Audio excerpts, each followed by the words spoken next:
Toujours en Chine, les nouvelles règles concernant les applications mobiles de transport avec chauffeur ont renforcé les critères d'entrée pour les conducteurs.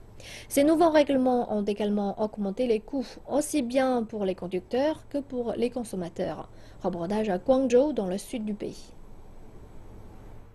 Dans les villes du sud de la Chine, les règles régissant les applications mobiles de transport avec chauffeur sont relativement clémentes, ce qui n'empêche pas. À Guangzhou, les chauffeurs et les consommateurs craignent que les nouvelles règles, telles que l'utilisation de voitures possédant des moteurs plus puissants, provoquent une hausse de leurs coûts. L'achat d'une voiture turbo 1 litre 8 ou 2 litres revient maintenant à plus de 200 000 yuan.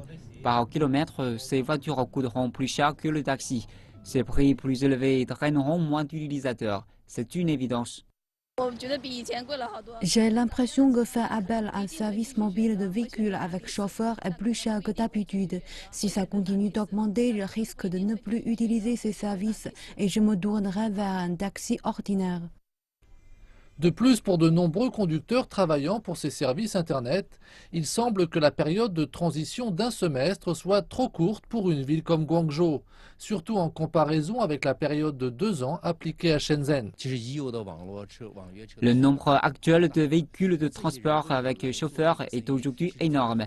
Les gens ont beaucoup investi pour faire tourner cette activité. Si le temps de transition est trop court, cela entraînera beaucoup de pertes, de nombreux problèmes sociaux. Les responsables de la Commission nationale pour le développement et la réforme affirment quant à eux que les nouvelles règles ne sont pas gravées dans le marbre et qu'elles peuvent toujours être modifiées en fonction de la réalité du terrain.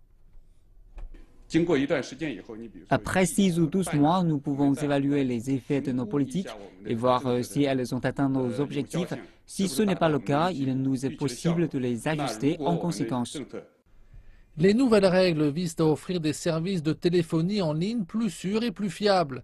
Mais certains utilisateurs ont exprimé le souhait que les tarifs soient revus à la baisse.